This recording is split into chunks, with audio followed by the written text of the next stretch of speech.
और ये सौदे अमीरों को और भी अमीर बना देते हैं। वैसे भी इस तरह के जोखिम भरे सौदे नौसिखियों के सामने रखना तकनीकी रूप से गैरकानूनी माना जाता है, परंतु ऐसा कभी कभार होता भी है। मैं जितना ज़्यादा परिष्कृत होता जाता हूँ उतने ही अवसर मुझे मिलते जाते हैं। जिंदगी में फाइनेंशियल बुद्धि विकसित करने का एक और फायदा यह होता है कि इससे हमारे सामने ज़्यादातर अवसर आते हैं, और आपकी फाइनेंशियल बुद्धि जितनी ज़्यादा बढ़ती है, आपके लिए यह बताना आसान होता है कि कोई सौदा अच्छा है या बुरा। आपकी बुद्धि तत्काल एक बुरे सौदे को पहचान सकती है या एक बुरे सौदे को अच्छे सौदे में बदल सकती है। मैं जितना ज़्यादा सीखता हूँ, और सीखने के लिए भी बहुत कुछ बाकी है, मैं उतना ही ज़्यादा पैसा सिर्फ इसलिए कमाता हूँ क्योंकि समय के साथ साथ मेरा अनुभव और बुद्धि बढ़ती जाती है। मेरे कुछ दोस्त अब भी सुरक्षित खेल खेल रहे हैं और अपने प्रोफेशन में कड़ी मेहनत कर रहे हैं, परंतु उनकी फाइनेंशियल बुद्धि विकसित नहीं हो पाई है, जिसे विकसित होने में बहुत समय लगता है। मेरी कुल जमा फिलॉसफी है अपने संपत्ति वाले कॉलम में बीज बोना। यह मेरा फार्मूला है। मैं छोटे पैमाने पर शुरू करता हूँ और बीज बोता हूँ। कुछ बीज उग जाते हैं और कुछ नहीं उगते। हमारे रियल एस्टेट कॉरपोरेशन में हमारे पास करोड़ों डॉलर की प्रॉपर्टी है। यह हमारा अपना REIT यानी रियल एस्टेट इन्वेस्टमेंट ट्रस्ट है। अब मैं आपको यह पते की बात बताना चाहता हूँ कि इन करोड़ों में से कई प्रॉपर्टीज तो $5,000 से $10,000 के निवेश से शुरू हुई थी। नगद पैसे से खरीदी गई ये प्रॉपर्टी खुशकिस्मती से तेजी से बढ़ते बाजार में ज़्यादा कीमती हो गई थी और टैक्स से मुक्त रहते हुए इन्हें खरीदा और बेचा गया था, और ऐसा कई सालों तक किया गया था। हमारा एक स्टॉक पोर्टफोलियो भी है जिसे मैं और मेरी पत्नी हमारा पर्सनल म्यूचुअल फंड कहते हैं। हमारे कुछ दोस्त हमारे जैसे निवेशकों के साथ ही बिजनेस करते हैं, जिनके पास हर महीने निवेश करने के लिए कुछ अतिरिक्त धन होता है। हम ज़्यादा जोखिम वाली प्राइवेट कंपनियों के शेयर खरीदते हैं जो अमेरिका या कनाडा में स्टॉक एक्सचेंज पर सार्वजनिक होने जा रही है। कितनी तेजी से धन बढ़ता है, इसका उदाहरण इस तरह देखें। हमने कंपनी के सार्वजनिक होने से पहले 25 सेंट प्रति शेयर की दर पर 1 लाख शेयर खरीदे। 6 महीने बाद जब कंपनी शेयर बाजार में दर्ज हो गई तो उसके शेयर का भाव $2 प्रति वर्ष हो गया। अगर कंपनी का प्रबंधन अच्छा है तो कीमतें बढ़ती रहेंगी और स्टॉक $20 प्रति शेयर या इससे भी ज़्यादा होगा। ऐसे भी कई वर्ष रहे हैं जब हमारे $25,000 1 लाख से भी कम समय में $10 लाख बन गए हैं। यह जुआ नहीं है अगर आप जानते हैं कि आप क्या कर रहे हैं। यह जुआ है अगर आप सौदे में अपना पैसा फेंक रहे हैं और भगवान से सफल होने की दुआ कर रहे हैं। आपको अपनी तकनीकी ज्ञान, बुद्धि और खेल के प्रति प्रेम की जरूरत होगी ताकि जोखिम कम से कम रहे। वैसे जोखिम तो होता ही है। यह फाइनेंशियल बुद्धि होती है जिससे आपकी सफलता के अवसर बढ़ जाते हैं। इसी कारण जो चीज़ एक आदमी के लिए जोखिम भरी होती है वह दूसरे आदमी के लिए उतनी ही जोखिम भरी नहीं होती। यह वह मूल कारण है जिसकी वजह से मैं लोगों को लगातार प्रेरित करता हूँ कि वे स्टॉक, रियल एस्टेट या दूसरे बाजारों में निवेश करने के बजाय फाइनेंशियल बुद्धि में निवेश करें।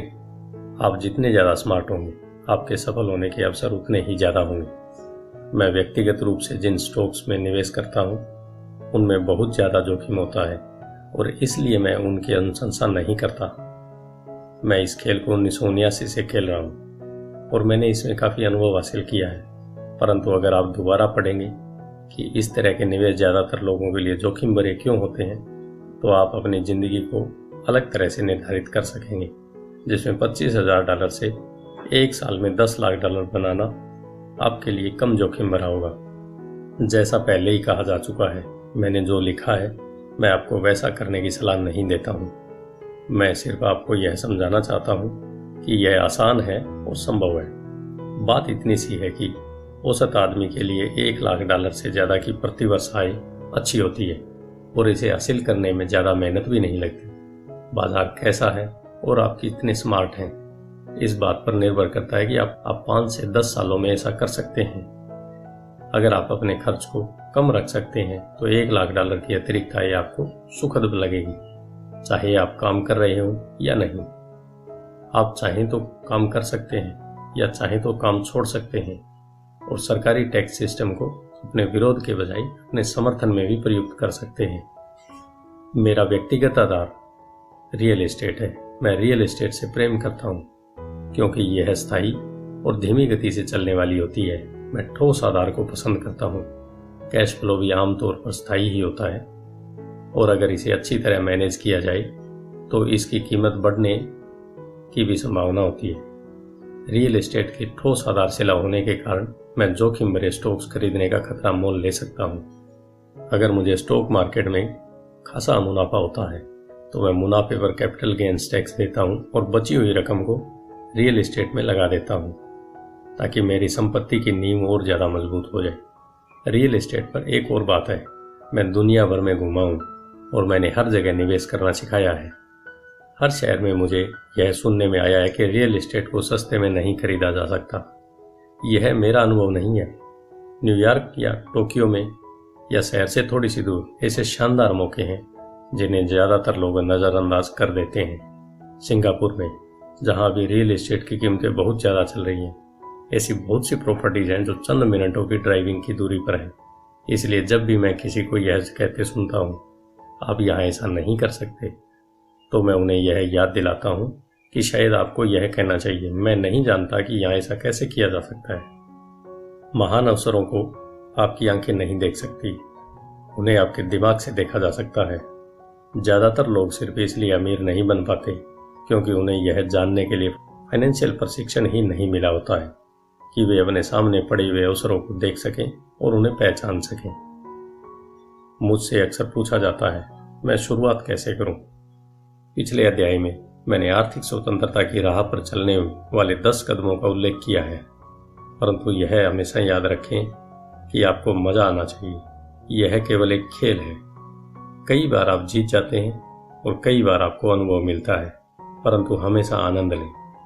ज़्यादातर लोग कभी नहीं जीत पाते क्योंकि उन्हें हार का डर लगा रहता है। इसलिए मुझे स्कूल मूर्खतापूर्ण लगता है। स्कूल में हम सीखते हैं कि गलतियां बुरी बात होती है और गलतियां करने के लिए हमें सजा दी जाती है, परंतु अगर हम इंसानों को सीखने की प्रक्रिया पर नज़र डालें तो हम पाएंगे कि इंसान गलतियां करके ही सीखते हैं। हम गिर गिर कर ही चलना सीख पाते हैं।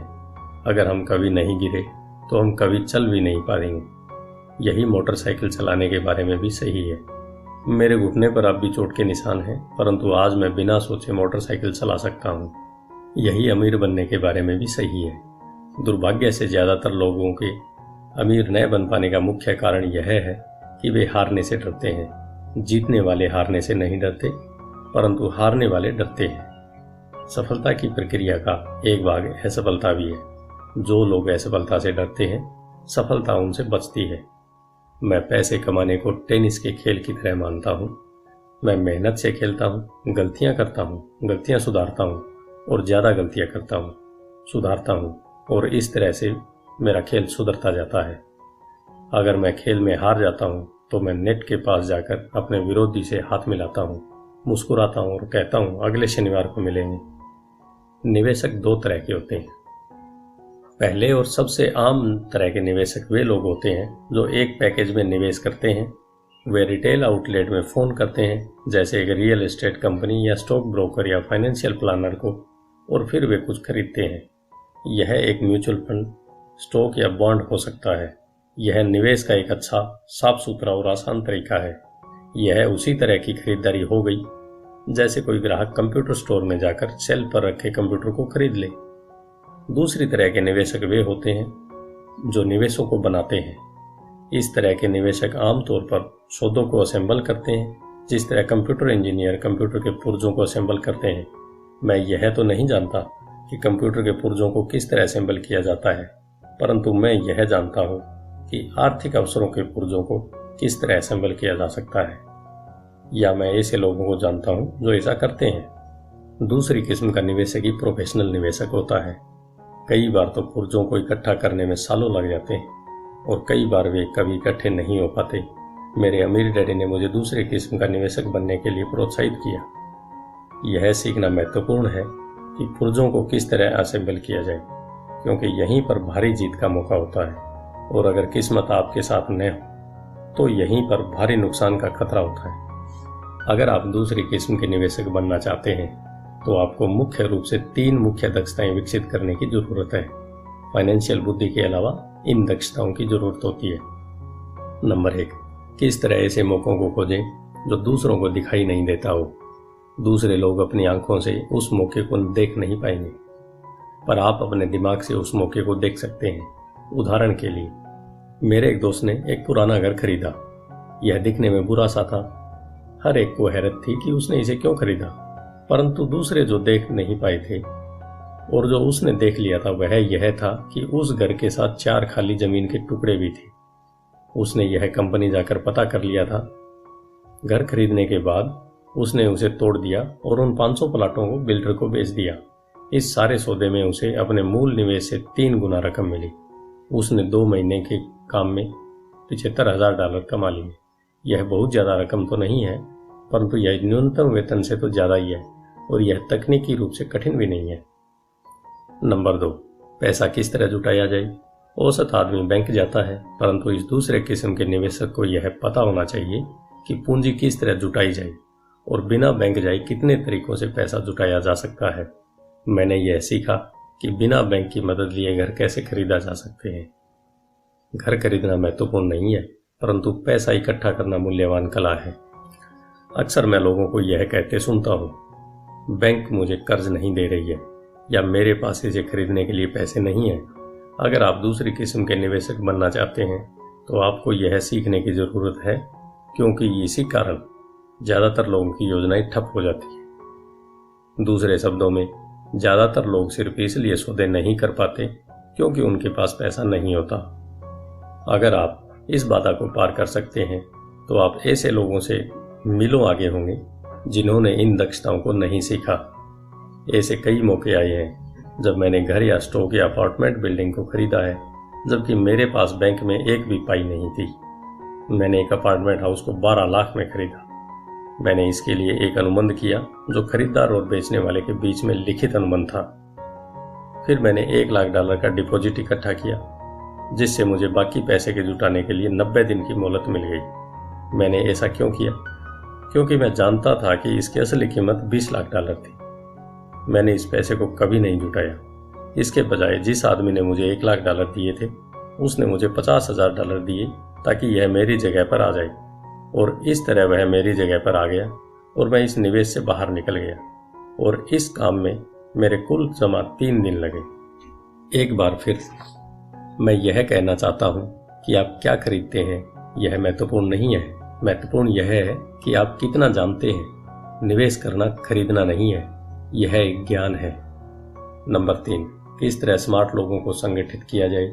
ऐसे लोग समझदार होते हैं जो या तो अपने से ज़्यादा समझदार लोगों के साथ काम करते हैं या उन्हें काम पर रखते हैं। जब भी आपको सलाह की जरूरत हो तो यह सुनिश्चित कर लें कि आपका सलाहकार समझदार हो। सीखने के लिए बहुत कुछ है, परंतु इसके पुरस्कार भी बहुत कीमती हो सकते हैं। अगर आप इन दक्षताओं को नहीं सीखना चाहते हैं तो आपको पहली किस्म का निवेशक बनने की सलाह दी जाती है। आप जो जानते हैं वही आपकी सबसे बड़ी पूंजी है। आप जो नहीं जानते हैं वही आपका सबसे बड़ा जोखिम है। जोखिम तो हमेशा रहता है, इसलिए इससे बचने के बजाय इसे मैनेज करना सीखें। धन्यवाद।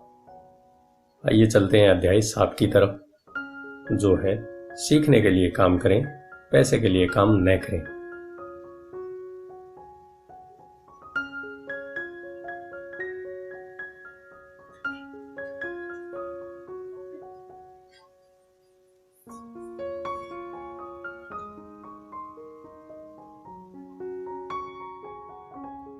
रिच डैड पुअर डैड, अध्याय 7। सीखने के लिए काम करें, पैसे के लिए काम न करें। 1995 में मैंने सिंगापुर के एक अखबार में एक इंटरव्यू दिया। युवा महिला रिपोर्टर समय पर आ गई और इंटरव्यू तत्काल शुरू हो गया। हम एक आलीशान होटल की लॉबी में कॉफी की चुस्कियां ले रहे थे और मेरी सिंगापुर यात्रा के उद्देश्य पर चर्चा कर रहे थे। मैं प्लेटफार्म पर जिग जिगलर के साथ बैठने वाला था। वे प्रेरणा पर चर्चा करने वाले थे और मैं अमीरों के रहस्य पर बोलने वाला था। एक दिन मैं भी आपकी तरह बेस्ट सेलिंग लेखक बनना चाहती हूँ, उस महिला ने कहा।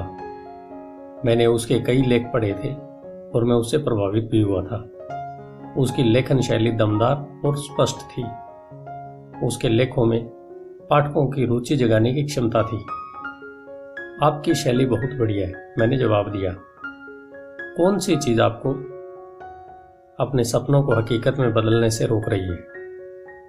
मेरा काम कहीं का कहीं जाता है, उसने शांतिपूर्वक कहा। हर आदमी कहता है कि मेरा उपन्यास बहुत बढ़िया है, परंतु कुछ नहीं होता। इसलिए मैं अखबार के लिए काम कर रही हूँ। कम से कम इससे मेरा खर्च तो चल जाता है। क्या आप इस बारे में कोई सुझाव देना चाहेंगे? हाँ बिल्कुल, मैंने उत्साह से कहा। सिंगापुर में मेरा दोस्त है, वह एक स्कूल चलाता है जहां लोगों को बेचने का प्रशिक्षण दिया जाता है। वह सिंगापुर में कई चोटी के कॉरपोरेशन के लिए सेल्स ट्रेनिंग कोर्स चलाता है और मैं समझता हूं कि उसके कोर्स में शामिल होने से आपका करियर बहुत ज़्यादा विकसित हो जाएगा। उसका शरीर सख्त हो गया। आप यह कहना चाहते हैं कि बेचना सीखने के लिए मुझे स्कूल जाना पड़ेगा? मैंने सहमति में सिर हिलाया। आप सचमुच ऐसा कह रहे हैं या मजाक कर रहे हैं? एक बार फिर मैंने सहमति में सिर हिलाया। इसमें गलती क्या है? मैं अब अपने शब्द वापस लेना चाहता था। उसे मेरी किसी बात से बुरा लग गया था और अब मैं सोच रहा था कि कितना अच्छा होता अगर मैंने उसे कोई भी सुझाव नहीं दिया होता। उसकी मदद करने की कोशिश में अब मैं खुद के सुझाव की रक्षा करता नजर आ रहा था।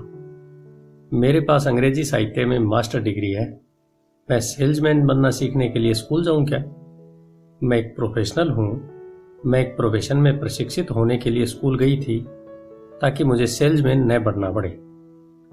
मैं सेल्समैनों से नफरत करती हूं। उन्हें केवल पैसा चाहिए होता है। तो आप मुझे बताएं कि मैं सेल्स का अध्ययन क्यों करूं? अब वह अपना ब्रीफकेस ताकत से बंद कर रही थी।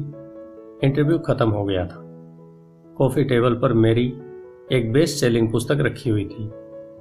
मैंने इसे उठाया और उसके द्वारा लिखे गए नोट्स को भी अपने दूसरे हाथ में रखा। क्या आप इसे देख सकती हैं?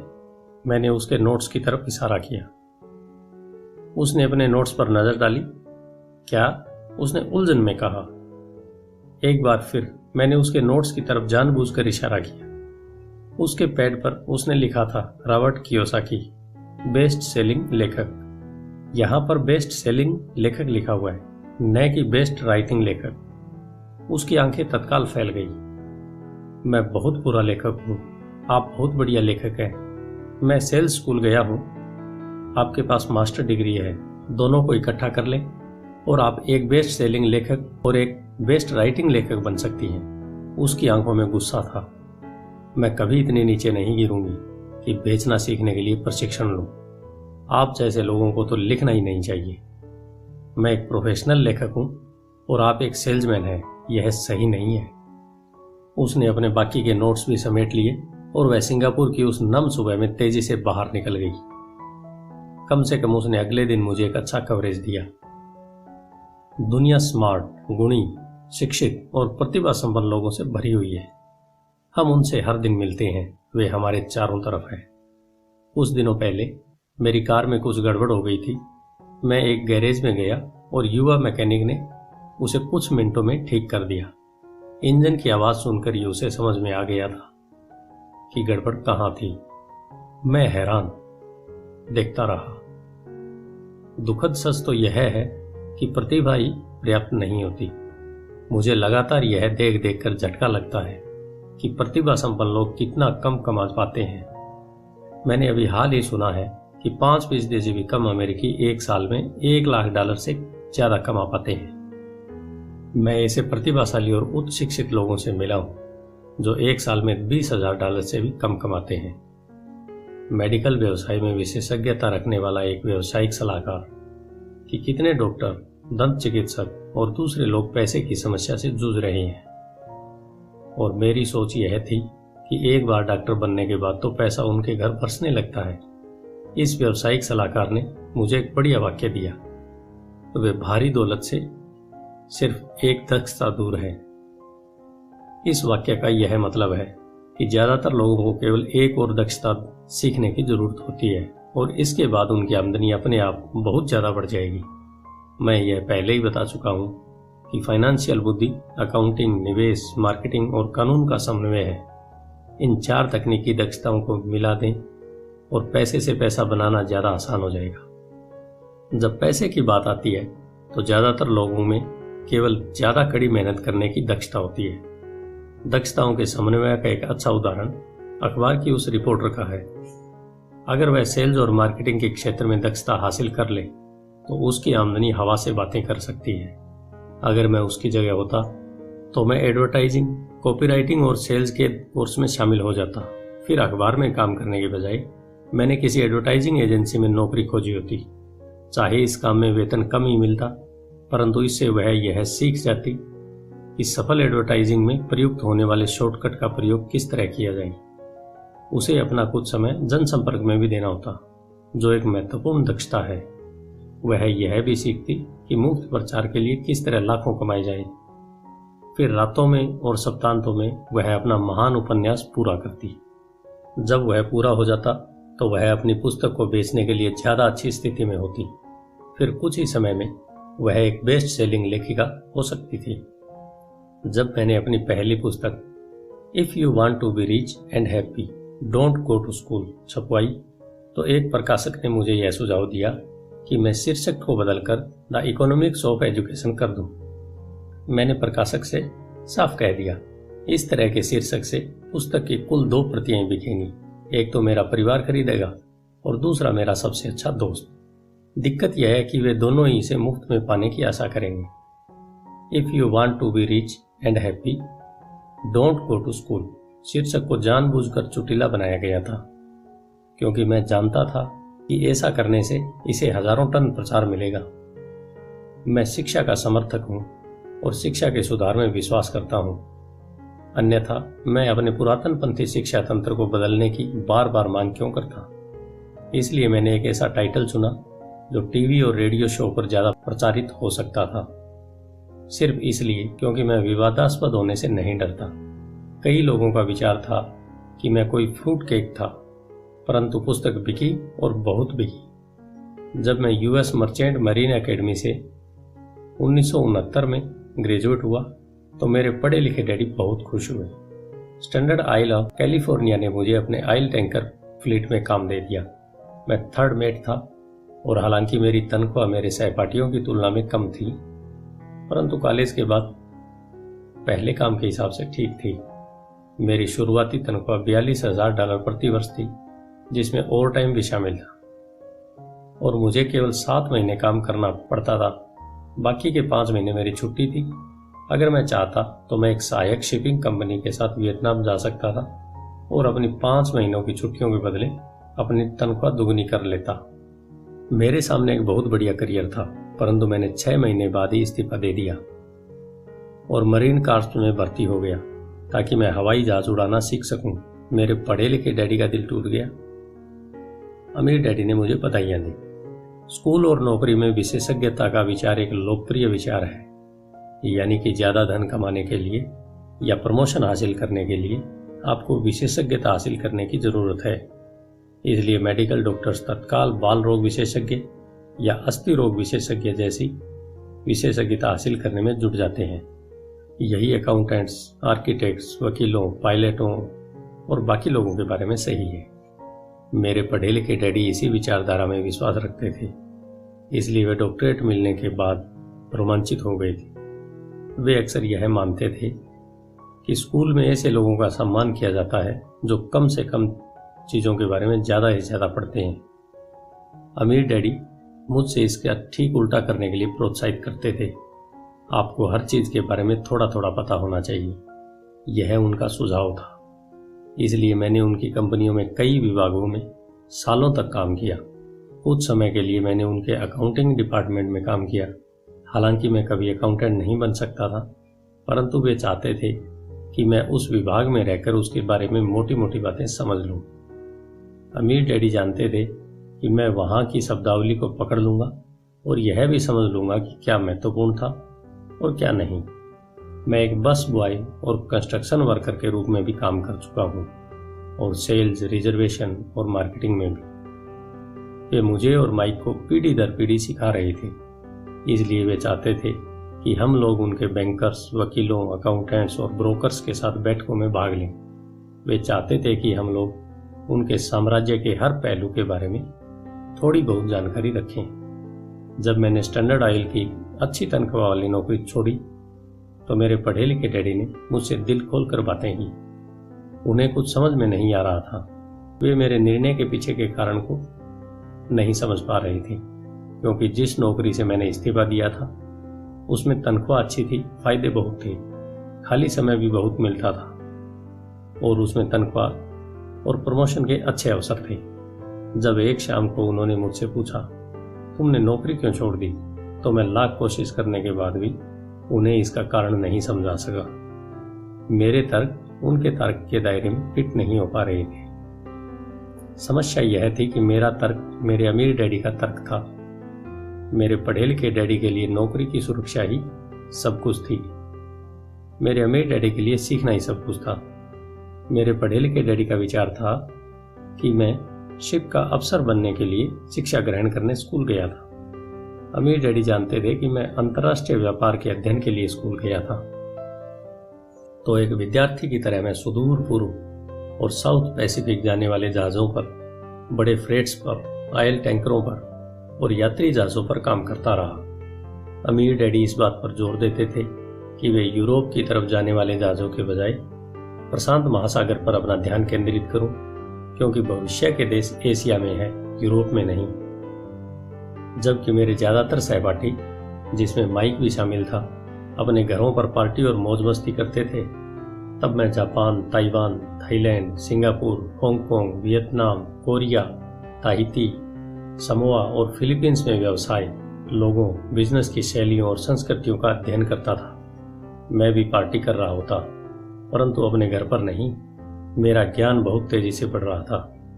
पढ़े लिखे डैडी कभी नहीं समझ सके मैंने यह नौकरी क्यों छोड़ी और इसके बाद मरीन कार्प्स में क्यों शामिल हुआ। मैंने उन्हें बताया कि मैं जहाज उड़ाना सीखना चाहता हूं, परंतु वास्तव में मैं ट्रुप का नेता बनना सीखना चाहता था। अमीर डैडी ने मुझे बतला रखा था कि कंपनी चलाने का सबसे कठिन काम था लोगों से काम लेना। उन्होंने 3 साल तक सेना में काम किया था। मेरे पढ़े लिखे डैडी ने कभी ऐसा नहीं किया था। अमीर डैडी ने मुझे बताया कि खतरनाक परिस्थितियों में किस तरह लोगों का नेतृत्व किया जाए। तुम्हें जो अगली चीज सीखनी चाहिए वह है नेतृत्व।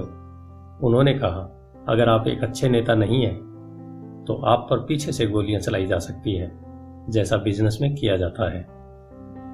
वियतनाम से 1973 में लौटने पर मैंने कमीशन से इस्तीफा दे दिया। हालांकि मैं हवाई जहाज उड़ाना पसंद करता था। मैं जेरॉक्स कंपनी में काम करने लगा। मैंने इसमें एक वजह से नौकरी की थी और नौकरी के फायदे वह वजह नहीं थी। मैं एक शर्मीला आदमी था और बेचने का विचार मुझे दुनिया का सबसे डरावना विषय लगता था। जेरॉक्स अमेरिका में सेल्स ट्रेनिंग प्रोग्राम में बहुत बढ़िया कंपनी मानी जाती थी। अमीर डैडी को मुझ पर गर्व था। मेरे पढ़े लिखे डैडी को मुझ पर शर्म आती थी। एक बुद्धिजीवी होने के नाते वे सोचते थे कि सेल्समैन उनके निचले स्तर के होते हैं। मैंने जेरॉक्स में 4 साल तक काम किया, जब तक कि मुझे दरवाजे खटखटाने और अस्वीकार कर दिए जाने के डर से मुक्ति नहीं मिल गई। एक बार मैं विक्रय में चोटी के 5 लोगों में लगातार आने लगा तो मैंने एक बार फिर इस्तीफा दे दिया और आगे बढ़ गया। एक बार फिर मैंने एक अच्छी खासी कंपनी के साथ अपना बढ़िया करियर छोड़ दिया था। 1977 में मैंने अपनी पहली कंपनी खोली। अमीर डैडी ने मुझे और माइक को कंपनियां चलाने का प्रशिक्षण दे रखा था, तो अब मुझे उन्हें स्थापित करना ही सीखना था। मेरा पहला उत्पाद था नायलॉन और वेलक्रो का वॉलेट, जो फार ईस्ट में बनता था और समुद्री जहाज से न्यूयॉर्क में एक वेयर हाउस तक आता था। मेरी औपचारिक शिक्षा पूरी हो चुकी थी और अब मेरे पंखों की मजबूती की परीक्षा का समय आ गया था। अगर अब मैं असफल होता तो मैं दिवालिया हो गया होता। अमीर डैडी का मानना था कि 30 साल से पहले दिवालिया होना सबसे अच्छा होता है, आपके पास संभलने का मौका होता है। उनकी सलाह थी। मेरे 30वें जन्मदिन की शाम को मेरा पहला शिपमेंट कोरिया से न्यूयॉर्क के लिए रवाना हुआ। आज मैं अंतर्राष्ट्रीय स्तर पर बिजनेस करता हूं और जैसा मेरे अमीर डैडी मुझे प्रोत्साहित किया करते थे, मैं विकासशील देशों पर ध्यान केंद्रित करता हूं। आज मेरी निवेश कंपनी दक्षिण अमेरिका, एशिया, नॉर्वे और रूस में निवेश करती है। एक कहावत है, जॉब एक संक्षिप्त रूप है जस्ट ओवर ब्रोक का, और दुर्भाग्य से यह करोड़ों लोगों के लिए सही साबित होता है, क्योंकि स्कूल यह नहीं समझता कि फाइनेंशियल बुद्धि भी बुद्धि का एक रूप है। इसलिए ज्यादातर कर्मचारी या मजदूर अपने साधनों के भीतर रह रहे हैं। वे मेहनत करते हैं और अपने बिल चुकाते हैं। एक और डरावनी मैनेजमेंट थ्योरी है, काम करने वाले इसलिए कड़ी मेहनत करते हैं ताकि उन्हें नौकरी से न निकाला जाए, और मालिक उन्हें केवल इतना देते हैं ताकि काम करने वाले छोड़कर न चले जाएं। और अगर आप ज्यादातर कंपनियों की तनख्वाहें देखें तो आप पाएंगे कि इस बात में थोड़ी बहुत सच्चाई तो है। इसका कुल परिणाम यह होता है कि ज्यादातर कर्मचारी आगे नहीं बढ़ पाते। वे वही करते हैं जो उन्हें सिखाया जाता है। सुरक्षित नौकरी खोज लो। ज्यादातर काम करने वाले कम समय के पुरस्कारों जैसे वेतन और दूसरे फायदों के लिए काम करते हैं, परंतु दीर्घकालीन दृष्टि से यह उनके लिए घाटे का सौदा साबित होता है। इसके बजाय मैं युवा लोगों को यही सलाह दूंगा कि नौकरी खोजते समय वे इस बात का ध्यान दें कि वे कितना कमा रहे हैं, और इस बात पर भी ज्यादा ध्यान दें कि वे कितना सीख रहे हैं। रास्ते पर आगे की तरफ देखकर यह तय करें कि किसी खास प्रोफेशन को चुनने के पहले और चूहा दौड़ में फंसने से पहले वे कितनी दक्षताओं में पारंगत होना चाहते हैं। एक बार लोग बिल चुकाने की आजीवन प्रक्रिया में फंस जाते हैं तो वे छोटे हैमस्टर्स की तरह धातु के छोटे पहियों के चारों तरफ घूमते रहते हैं। उनके छोटे पैर तेजी से घूमते हैं, पहिए की तेजी से घूमते हैं, परंतु आने वाले कल में भी वे उसी पिंजरे में रहेंगे, नौकरी। जेरी मैगवायर नाम की फिल्म में टॉम क्रूज का बहुत बढ़िया रोल था, और इस फिल्म में कई बहुत जोरदार संवाद थे। शायद सबसे यादगार लाइन थी, मुझे पैसा दिखाओ, परंतु एक और लाइन थी जो मेरे हिसाब से ज्यादा सच्ची थी। यह उस दृश्य में थी जहां टॉम क्रूज फर्म छोड़कर जा रहा है। उसे नौकरी से निकाल दिया गया है और वह पूरी कंपनी से पूछता है, मेरे साथ कौन आना चाहता है? और सब लोग मौन और स्तब्ध हैं। केवल एक औरत बोलती है, मैं आना तो चाहती हूं, परंतु मेरा 3 महीने में प्रमोशन होने वाला है। यह वाक्य शायद पूरी फिल्म का सबसे सच्चा वाक्य है। यह उस तरह का वक्तव्य है जो बिल चुकाने के लिए मेहनत करने वाले लोग हमेशा इस्तेमाल करते हैं। मैं जानता हूं कि मेरे पढ़े लिखे डैडी हर साल तनख्वाह बढ़ने की आशा लगाए रखते थे, और हर साल उन्हें निराशा होती थी। इसलिए वे फिर से स्कूल जाकर और ज्यादा योग्यताएं हासिल करते थे ताकि उन्हें एक और वेतन वृद्धि मिल सके, परंतु एक बार फिर उन्हें निराशा ही हाथ लगती थी। मैं अक्सर लोगों को यह सवाल पूछता हूँ, रोजमर्रा की यह गतिविधि आपको कहाँ ले जा रही है? छोटे हैमस्टर की तरह लोगों को यह देखना चाहिए कि उनकी कड़ी मेहनत का नतीजा क्या निकल रहा है, उनका भविष्य कैसा होगा। Cyril Brickfield, the American Association of Retired Peoples के भूतपूर्व एग्जीक्यूटिव डायरेक्टर का कहना है कि प्राइवेट पेंशन की हालत बहुत खराब है। पहली बात तो यह है कि आज काम करने वालों में से 50% को कोई पेंशन नहीं मिलेगी। इसी बात से चिंता होना चाहिए। और बाकी बचे 50% में से 75 से 80% लोगों को नाम मात्र की पेंशन मिलेगी, जो $55 या $150 या $300 प्रति माह होगी। अपनी पुस्तक द रिटायरमेंट मिथ में क्रैग ए स्कारपेल लिखते हैं, मैं एक बड़ी राष्ट्रीय पेंशन सलाहकार फर्म के मुख्यालय में गया और मैनेजिंग डायरेक्टर से पूछा, जिसकी विशेषज्ञता बढ़िया रिटायरमेंट योजनाएं तैयार करने में थी। जब मैंने उनसे पूछा कि छोटे ऑफिसों में काम करने वाले लोगों को पेंशन से कितनी आमदनी की उम्मीद करनी चाहिए, तो उसने विश्वास भरी मुस्कुराहट के साथ कहा, सिल्वर बुलेट। सिल्वर बुलेट का क्या मतलब होता है, मैंने पूछा। उसने अपने कंधे उचकाए। अगर बुजुर्गों को लगता है कि बुढ़ापे में उनके पास जिंदा रहने के लिए पर्याप्त धन नहीं है तो वे अपने आप को गोली मार सकते हैं। कार्पेल इसके बाद पुराने रिटायरमेंट प्लान को ज्यादा खतरनाक नए 401G प्लान के अंतर को स्पष्ट करते हैं। ज्यादातर काम करने वालों के लिए यह कोई सुखद तस्वीर नहीं है, और यह तो हुई रिटायरमेंट की बात। जब इस तस्वीर में मेडिकल फीस और दीर्घकालीन नर्सिंग होम सुविधा को जोड़ा जाता है तो तस्वीर डरावनी हो जाती है। उनकी 1995 की पुस्तक में वे बताते हैं कि नर्सिंग होम की फीस $30,000 प्रति साल से $1,25,000 प्रति वर्ष है। वे अपने इलाके के साफ सुथरे परंतु साधारण नर्सिंग होम में गई और उन्होंने 1995 में कीमत को $88,000 पाया। आज भी समाजवादी चिकित्सा वाले देशों के कई अस्पतालों में कई कड़े फैसले लेने होते हैं, जैसे कौन जिएगा और कौन मरेगा। वे यह फैसले विशुद्ध रूप से इस आधार पर लेते हैं कि उनके पास कितना पैसा है और मरीज कितने वृद्ध हैं। अगर मरीज वृद्ध है तो वे अक्सर मेडिकल केयर अपेक्षाकृत युवा आदमी को दे देते हैं। बूढ़ा गरीब मरीज लाइन में सबसे पीछे खड़ा रहता है। तो जिस तरह अमीर लोग बेहतर शिक्षा हासिल कर सकते हैं, उसी तरह अमीर लोग अपने आप को जिंदा भी रख सकते हैं, जबकि जिनके पास दौलत नहीं है वे मर जाएंगे। तो मैं हैरान हो जाता हूं कि क्या कर्मचारी भविष्य में देख पा रहे हैं, या उनकी भविष्य की दृष्टि केवल उनकी अगली तनख्वाह तक ही जाती है और वे अपने आप से कभी दूरगामी भविष्य के बारे में सवाल ही नहीं करते। जब मैं ज्यादा पैसा कमाने की इच्छा रखने वाले वयस्कों के सामने बोलता हूं, तो मैं हमेशा एक ही चीज की सलाह देता हूं। मैं यह सुझाव देता हूं कि वे अपने जीवन के बारे में एक लंबा दृष्टिकोण रखें, केवल पैसे और सुरक्षा के लिए काम करने की बजाय, जो हालांकि महत्वपूर्ण है। मैं सुझाव देता हूं कि वे एक और काम करने लगें जो उन्हें एक और दक्षता सिखा दे। अगर वे सेल्स तकनीक सीखना चाहते हैं तो अक्सर मैं उनसे किसी नेटवर्क मार्केटिंग में शामिल हो जाने के लिए कहता हूं, जिसे मल्टी लेवल मार्केटिंग भी कहा जाता है। इनमें से कुछ कंपनियों के प्रशिक्षण कार्यक्रम बहुत बढ़िया होते हैं, जो लोगों के मन से झिझक और असफलता का डर निकाल देते हैं, जो लोगों के असफल होने का मुख्य कारण होते हैं। लंबे समय में शिक्षा धन से ज्यादा मूल्यवान है। जब मैं यह सुझाव देता हूं तो अक्सर लोगों की प्रतिक्रिया होती है, पर इसमें बहुत झंझट है, या मैं केवल वही करना चाहता हूं जिसमें मेरी रुचि है। इसमें बहुत झंझट है कि जवाब मैं पूछता हूं, तो आप जिंदगी भर सिर्फ इसलिए काम करते रहेंगे ताकि आपकी आय में से 50% आप सरकार को दे देंगे। दूसरे वक्तव्य, मैं केवल वही करना चाहता हूं जिसमें मेरी रुचि है, कि जवाब मैं कहता हूं, मैं जिम जाने में बिल्कुल रुचि नहीं रखता, परंतु मैं वहां इसलिए जाता हूं ताकि मैं ज्यादा फिट हो सकूं और ज्यादा समय तक जिंदा रह सकूं। दुर्भाग्य से उस पुरानी कहावत में कुछ सच्चाई है। आप एक बूढ़े कुत्ते को नई चालबाजी नहीं सिखा सकते। जब तक कोई आदमी बदलने के लिए तैयार न हो, बदलना बहुत कठिन होता है।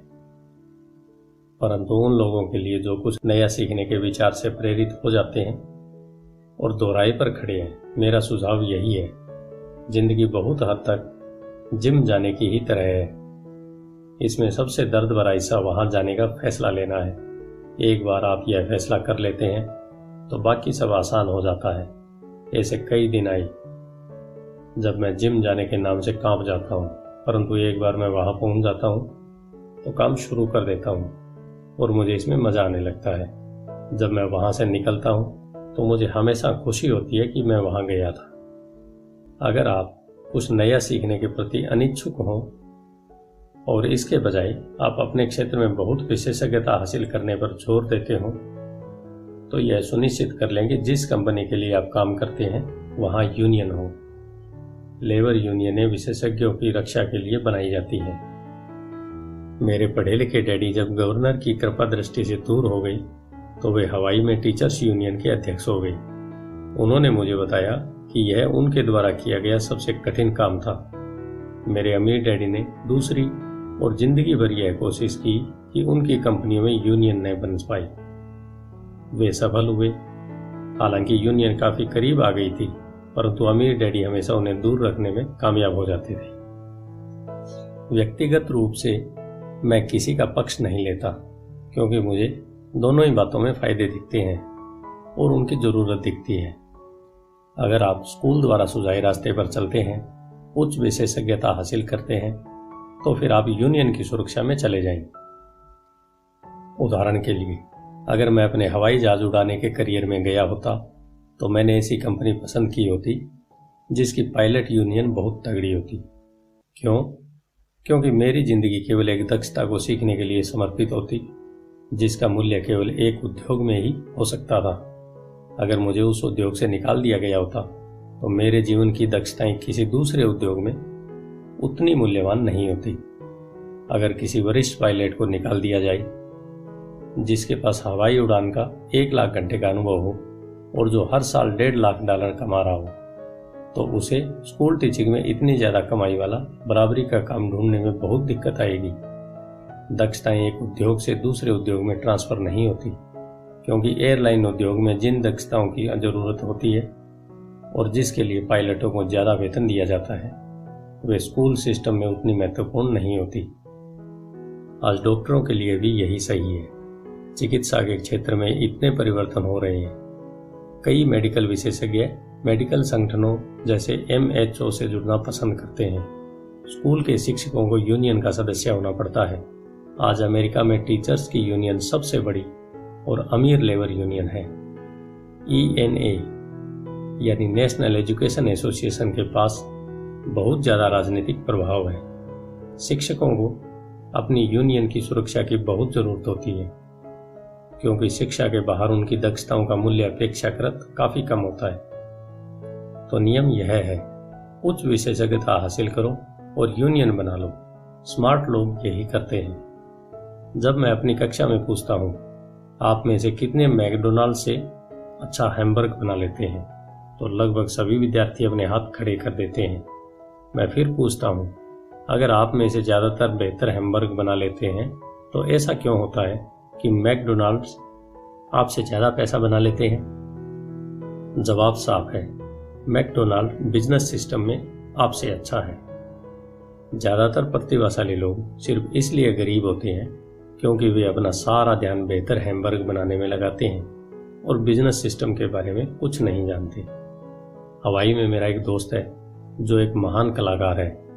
वह काफ़ी पैसा कमा लेता है।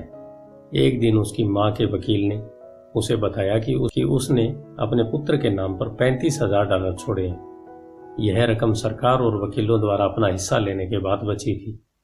तत्काल उसने इस पैसे से विज्ञापन करके अपने व्यवसाय को बढ़ाने की सोची। 2 महीने बाद उसका पहला पूरे पेज का विज्ञापन 4 रंगों में एक महंगी पत्रिका में प्रकाशित हुआ, जिसके पाठक बहुत अमीर लोग थे। यह विज्ञापन 3 महीने तक चला। उसे विज्ञापन के प्रत्युत्तर में कोई जवाब नहीं मिला और उसकी सारी पूंजी इस विज्ञापन में खत्म हो गई। अब वह पत्रिका पर दावा ठोकना चाहता था। यह एक ऐसे आदमी का सामान्य उदाहरण है जो एक बेहतरीन हैमबर्ग बना सकता है, परंतु बिजनेस की बिल्कुल समझ नहीं रखता है। जब मैंने उससे पूछा कि उसने क्या सीखा, तो उसका जवाब केवल यही था कि विज्ञापन करने वाले लोग धोखेबाज होते हैं। मैंने फिर उससे पूछा कि क्या यह सेल्स में या डायरेक्ट मार्केटिंग में कोई कोर्स करना चाहता है, तो उसका जवाब था, मेरे पास समय नहीं है और मैं अपना पैसा बर्बाद नहीं करना चाहता। दुनिया प्रतिभा संपन्न गरीब लोगों से भरी पड़ी है। अक्सर वे या तो गरीब हैं या फिर पैसे की समस्या से जूझ रहे हैं या अपनी दक्षताओं से कम पैसा कमा रहे हैं। और इसका बेहतरीन उदाहरण और इसका जिम्मेदार उनके ज्ञान का विषय नहीं है, बल्कि उनका ज्ञान है। वे एक बेहतर हैमबर्ग बनाने की दक्षता को पैना करने में ही लगे रहते हैं और हैमबर्ग को बेचने और उसे घर तक पहुंचाने की दक्षता पर बिल्कुल भी ध्यान नहीं देते। शायद मैकडोनाल्ड सबसे अच्छे हैमबर्ग नहीं बनाते थे, परंतु वे एक मूलभूत रूप से औसत हैमबर्ग को बेचने और उसे घर तक पहुंचाने में सर्वश्रेष्ठ हैं। गरीब डैडी चाहते थे कि मैं विशेषज्ञता हासिल करूं। उनका विचार था कि अगर मैं ऐसा करूंगा तो मुझे ज़्यादा वेतन मिलेगा। हालांकि उन्हें हवाई के गवर्नर ने साफ कह दिया था कि वे राज्य सरकार के लिए अब काम नहीं कर सकते। फिर भी मेरे पढ़े लिखे डैडी मुझे विशेषज्ञता हासिल करने के लिए प्रोत्साहित किया करते थे। पढ़े लिखे डैडी ने टीचर्स यूनियन का काम संभाल लिया था और वे उच्च शिक्षित और निपुण प्रोफेशनल्स के लिए और ज़्यादा सुरक्षा और फायदों के लिए अभियान छेड़ रहे थे। हमें इस बात पर काफ़ी बहस हुई, परंतु मैं जानता हूँ कि वे इस बात पर कभी सहमत नहीं हुए कि ज़्यादा विशेषज्ञता के कारण ही यूनियन के संरक्षण की जरूरत होती है। वे यह कभी नहीं समझ पाई कि आप जितनी ज़्यादा विशेषज्ञता हासिल कर लेते हैं, उतने ही ज़्यादा आप जाल में फंस जाते हैं और आप अपने विशेषज्ञता पर निर्भर हो जाते हैं।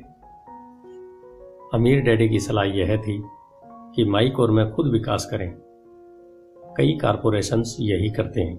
वे बिजनेस स्कूल के किसी युवा प्रतिभाशाली विद्यार्थी को चुन लेते हैं और फिर उस आदमी को इस तरह विकसित करते हैं ताकि एक दिन वह कंपनी की जिम्मेदारी संभाल सके।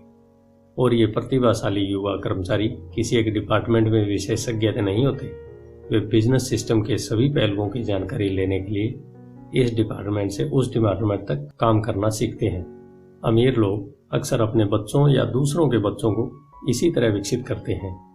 ऐसा करने से उनके बच्चों को बिजनेस की पूरी प्रक्रिया अच्छी तरह समझ में आ जाती है और वे यह भी समझ जाते हैं कि किस तरह विभिन्न डिपार्टमेंट्स में तालमेल होता है।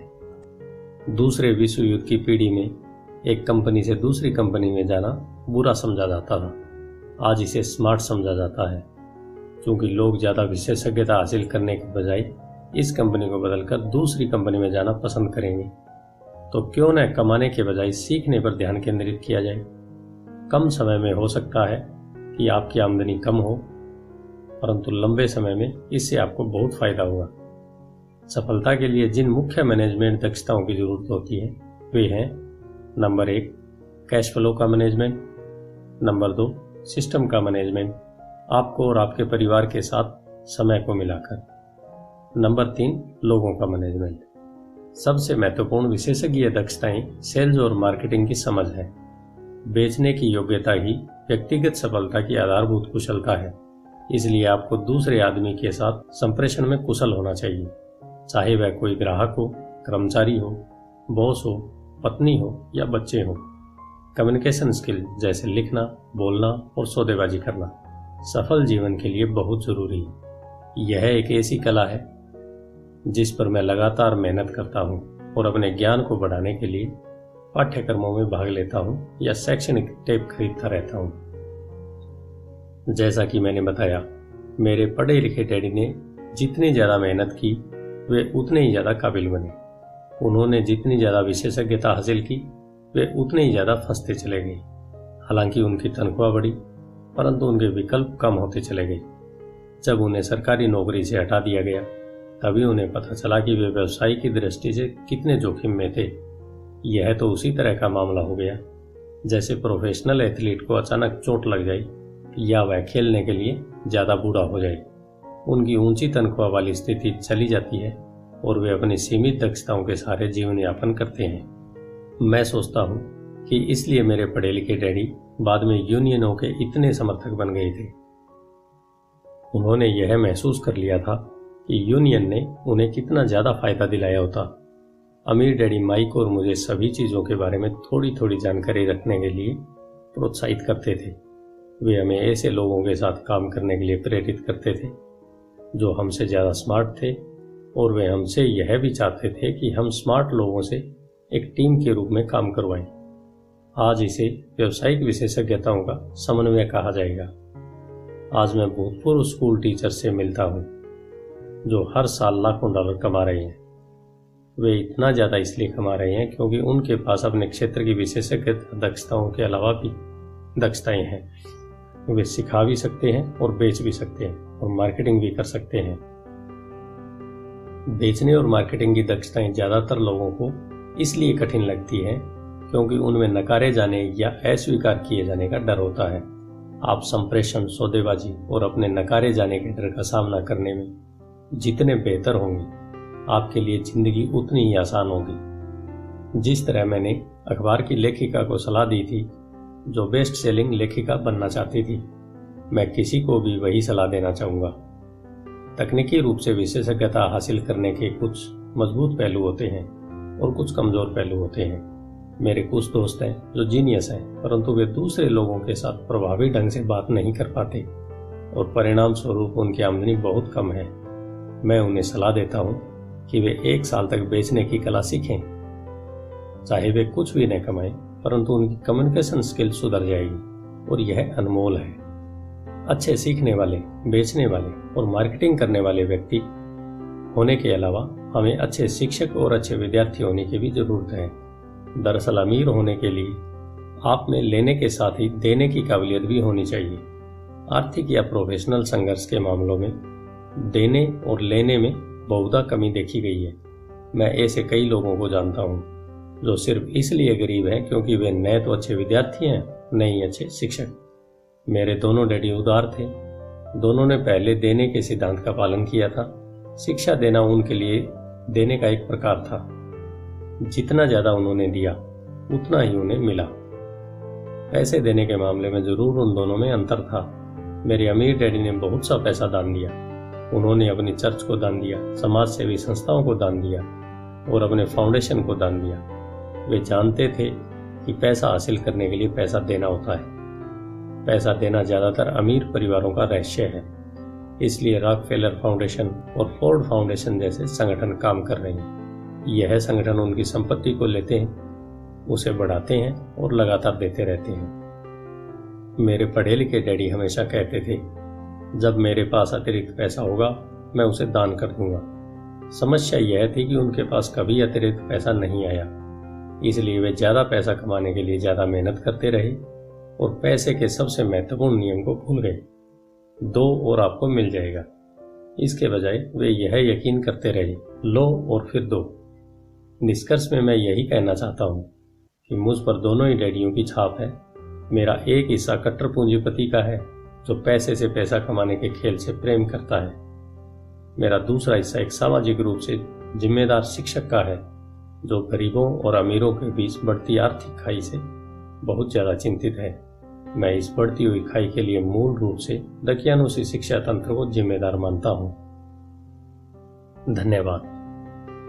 आइए अब चलते हैं अध्याय 8 की तरफ, जो है बाधाओं को पार करना।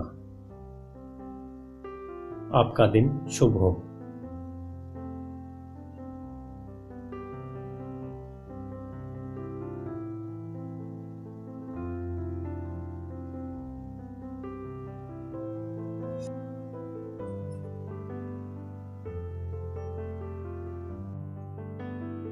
रिच डैड पुअर डैड, अध्याय 8, बाधाओं को पार करना। एक बार लोग अध्ययन कर लें और उनमें पैसे की समझ भी आ जाए तो भी आर्थिक आजादी हासिल करने के लिए उन्हें कई बाधाओं और अवरोधों का सामना करना पड़ सकता है। ऐसे 5 कारण हैं जिनके कारण पैसे की समझ रखने वाले लोग अपने संपत्ति वाले कॉलम को ज्यादा नहीं बढ़ा पाते। संपत्ति वाला कॉलम जिसमें बहुत सारा कैश फ्लो आता है। संपत्ति वाला कॉलम जो उन्हें अपने सपने की जिंदगी जीने का मौका देता है और अपने बिल चुकाने के लिए हर काम करने की झंझट से मुक्ति दे सकता है। ये 5 कारण हैं। नंबर 1 डर, नंबर 2 सनकीपन, नंबर 3 आलस्य, नंबर 4 बुरी आदतें और नंबर 5 है जिद। पैसा खोने के डर से पार पाना।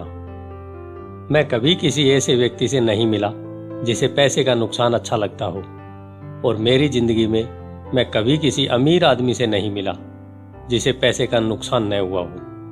परंतु मैं ऐसे बहुत से गरीब लोगों से जरूर मिला हूं जिन्होंने एक दमड़ी भी नहीं खोई है निवेश में। पैसे के नुकसान का डर असली है। यह हर व्यक्ति को होता है, अमीरों को भी, परंतु समस्या डर नहीं है। समस्या यह है कि आप इस डर का सामना किस तरह से करते हैं। पैसा खोने के बाद स्थिति से किस तरह निपटते हैं। आप असफलता को किस तरह से लेते हैं, यह आपके जीवन में बहुत महत्वपूर्ण है। यह जिंदगी में केवल पैसे के बारे में ही नहीं बल्कि हर चीज के बारे में सही है। एक अमीर व्यक्ति और एक गरीब व्यक्ति में मूलभूत अंतर यह होता है कि वे इस पैसे से किस तरह मुकाबला करते हैं। डरने में कोई बुराई नहीं है। पैसे के मामले में डरपोक होना भी कोई बुरी बात नहीं है। आप अब भी अमीर हो सकते हैं। हम सभी कुछ मौकों पर बहादुर होते हैं और कुछ मौकों पर डरपोक। मेरे दोस्त की पत्नी एक इमरजेंसी रूम की नर्स है। जब भी वह खून देखती है वह तत्परता से काम में जुट जाती है। जब भी मैं निवेश का जिक्र करता हूं वह भाग जाती है। जब मैं खून देखता हूं तो मैं नहीं भागता, मैं बेहोश हो जाता हूं। मेरे अमीर डैडी पैसे के नुकसान के डर या फोबिया को समझते थे। कुछ लोग सांपों से डरते हैं, कुछ लोग पैसा गंवाने से डरते हैं। दोनों ही फोबिया है। उनका कहना था, पैसा गंवाने के बारे में उनका सुझाव यह छोटी पंक्ति थी, अगर आप जोखिम से घबराते हैं और चिंता करते हैं तो जल्दी शुरू कर दें। इसलिए बैंकें तभी बचत की आदत डालना चाहती है जब आप छोटे होते हैं। अगर आप कम उम्र में शुरू करते हैं तो आपके लिए अमीर होना ज़्यादा आसान होता है। मैं इस बारे में ज़्यादा विस्तार से कुछ नहीं कहूँगा, परंतु 20 साल की उम्र में बचत शुरू करने वाले और 30 साल की उम्र में बचत शुरू करने वाले लोगों में बहुत बड़ा फर्क होता है, बहुत ही बड़ा फर्क। कहा जाता है कि विश्व के अजूबों में से एक है चक्रवृद्धि ब्याज की ताकत। मैनहट्टन आइलैंड की खरीद दुनिया के महानतम सौदों में से एक मानी जाती है। न्यूयॉर्क को $24 में खरीदा गया था, परंतु अगर उस $24 को 8% सालाना ब्याज पर निवेश कर दिया जाता तो वही $24 1995 के अंत तक $28 ट्रिलियन से ज्यादा हो गई होती। मैनहट्टन को 1995 की रियल एस्टेट की कीमतों पर दोबारा खरीदा जा सकता था और इसके बाद भी इतना पैसा बच जाता कि लॉस एंजलिस का ज्यादातर हिस्सा खरीदा जा सकता था। मेरा पड़ोसी एक बड़ी कंप्यूटर कंपनी के लिए काम करता है। वह 25 सालों से वहां पर है। अगले 25 सालों में वह कंपनी को छोड़ देगा और उसके 401G रिटायरमेंट प्लान में $40 लाख जमा होंगे। यह मुख्य रूप से अच्छी गति से विकसित हो रहे म्यूचुअल फंड में निवेश किए गए हैं, जो बाद में बॉन्ड और गवर्नमेंट सिक्योरिटीज में बदल लिए जाएंगे। नौकरी छोड़ते समय उसकी उम्र केवल 55 साल होगी और उसके पास $3 लाख से ज्यादा की निष्क्रिय आय होगी, जो कि उसके वेतन से ज्यादा होगी। अगर आप हारने से डरते हैं या जोखिम लेने से डरते हैं तो भी यह किया जा सकता है, परंतु आपको जल्द ही इसकी शुरुआत करनी होगी और एक रिटायरमेंट प्लान तो बनाना ही होगा और आपको निवेश करने से पहले एक भरोसेमंद फाइनेंशियल प्लानर की सेवाएं लेनी होंगी। परंतु अगर आपके पास समय नहीं है या आप जल्दी रिटायर होना चाहते हैं तो आप किस तरह पैसे खोने के डर का सामना करते हैं। मेरे गरीब डैडी ने कुछ नहीं किया। वे केवल इस विषय को टालते रहे और इस बारे में चर्चा करने के लिए तैयार नहीं हुए। दूसरी तरफ मेरे अमीर डैडी का सुझाव था कि मैं टेक्सास के लोगों की तरह ही मानसिकता रखूं।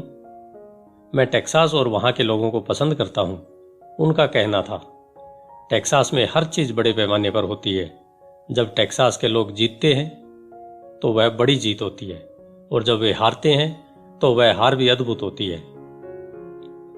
वे हारना भी पसंद करते हैं? मैंने पूछा। मेरे कहने का यह मतलब नहीं है, कोई भी हारना पसंद नहीं करता। मुझे एक खुश हारा हुआ व्यक्ति दिखा दो और मैं तुम्हें बता दूंगा कि हार ऐसी होती है। अमीर डैडी ने कहा, मैं जोखिम, पुरस्कार और असफलता के बारे में टेक्सास के लोगों के नजरिए के बारे में बात कर रहा हूं। वे जिंदगी के बारे में इसी तरह से सोचते हैं। वे बड़े पैमाने पर जीते हैं। वे यहां के ज्यादातर लोगों की तरह नहीं जीते हैं, जो पैसे के मामले में बिल्कुल कॉकरोच की तरह होते हैं।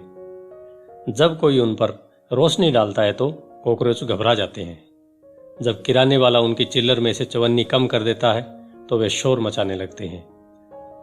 अमीर डैडी समझाते रहे, मुझे टेक्सास का नजरिया सबसे ज्यादा पसंद है। जब वे जीतते हैं तो उन्हें खुद पर गर्व होता है और जब वे हारते हैं तो वे शेखी बगाड़ते हैं। टेक्सास में एक कहावत है, अगर आपको दिवालिया होना है तो बड़े पैमाने पर हुआ जाए। आप डुप्लेक्स के लिए दिवालिया हो जाएं, इसकी शेखी नहीं बगाड़ी जा सकती। यहां पर ज्यादातर लोग हारने से इतना डरते हैं कि उनके लिए दिवालिया होने के लिए डुप्लेक्स भी नहीं होता। वे माइक और मुझे यह लगातार बताया करते थे कि आर्थिक असफलता का सबसे बड़ा कारण यह होता है कि लोग खेल को बहुत ज्यादा सुरक्षात्मक तरीके से खेलते हैं। लोग हारने से इतना ज्यादा डरते हैं कि वे हार जाते हैं। यह उनके शब्द थे। फ्रैंक टारकेंटन ने, जो एक वक्त का महान NFL क्वार्टरबैक था, इसी बात को दूसरी तरह से कहा है, जीतने का मतलब है हारने से न डरना। मेरी अपनी जिंदगी में मैंने यह पाया है कि जीत हमेशा हार के ठीक बाद आती है। जब मैंने आखिरकार मोटरसाइकिल चलाना सीखा तो इससे पहले मैं कई बार गिरा। मैं आज तक किसी गोल्फर से नहीं मिला हूं जिसने कोई गोल्फ बॉल न गुम की हो। मैं आज तक ऐसे प्रेमियों से भी नहीं मिला हूं जिसका दिल न टूटा हो। और मैं आज तक कभी ऐसे अमीर व्यक्ति से भी नहीं मिला हूं जिसने कभी पैसा न खोया हो। तो ज्यादातर लोग आर्थिक रूप से इसलिए नहीं जीत पाते क्योंकि उन्हें अमीर होने की खुशी से पैसा खोने का दर्द कहीं ज्यादा होता है। टेक्सास में एक और कहावत है, हर व्यक्ति स्वर्ग जाना चाहता है परंतु कोई मरना नहीं चाहता। ज्यादातर लोग अमीर होने का सपना देखते हैं, परंतु पैसा खोने के विचार से कांप जाते हैं, इसलिए वे कभी स्वर्ग नहीं पहुंच पाते। अमीर डैडी माइक और मुझे टेक्सास में अपनी यात्राओं के बारे में कहानियां सुनाया करते थे। अगर आप वास्तव में यह सीखना चाहते हैं कि जोखिम को, हार और असफलता को किस तरह से संभाला जाए, तो सैन एंटोनियो जाकर अलेमो को देखो।